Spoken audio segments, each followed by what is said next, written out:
Hello everyone, and welcome back to Bryan's Business World. Today, this is the first of a series of the subject of risk management, risk evaluation, and just risk generally.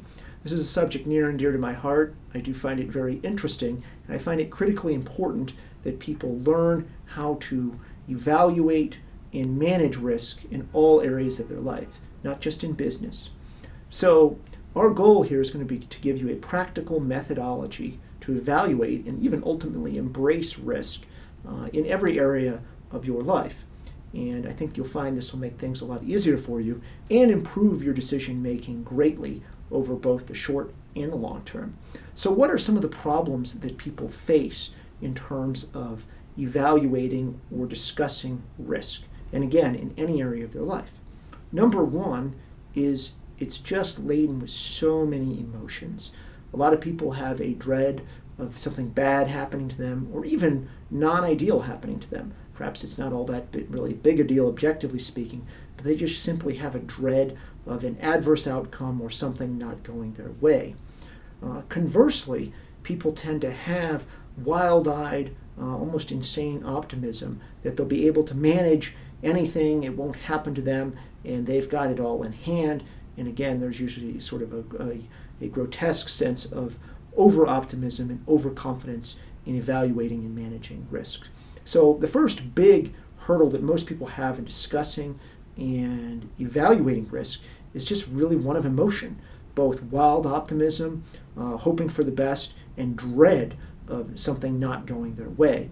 So again, we'll give you some tools on how to cut through some of that emotion and keep things on an even keel.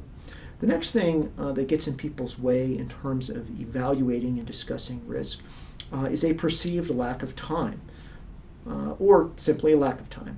They don't have enough time to properly research and investigate the risk or risks that are in front of them. Now, we'll talk about this in the future, but I think that doesn't hold as much weight in the modern world where the internet is available to all of us. And I think it just requires some self-discipline. Which leads me to my next point. A lack of will, or for lack of a better expression, laziness, in terms of willing to become educated and informed as to a particular risk or set of risks. What may be perceived as risky may not contain any risk at all. And again, we'll go into a lot of future discussion on this, but very briefly, financial derivatives are considered by many to be incredibly or insanely risky. And in reality, once one is properly educated and uses the financial derivatives properly, they can have zero risk or in fact lower your overall risk in terms of publicly traded stocks or equities. And that would again be something we talk about more in the future. But to discover that, you have to become properly informed and educated and spend the time to do so regarding that particular risk. Now, the last problem that people have in terms of evaluating and discussing risk regards the really terror of making a decision. Many people dread making decisions. They want to put it off as long as possible.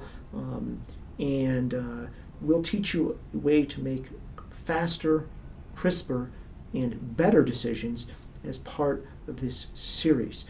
But again, many people absolutely dread making the ultimate or final decision on a course of action, and therefore, they feel they will have to blame themselves or hold themselves accountable if things do not go as planned. And again, we'll talk about the fallacy of that and what's wrong with that line of thinking.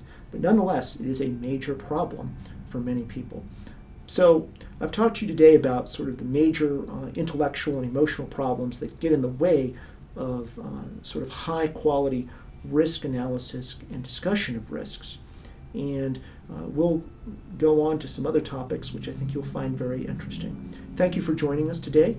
Please give some feedback to us down below, or follow us, or send us an email. We'd love to hear from you. Look forward to speaking with you soon. Bye-bye.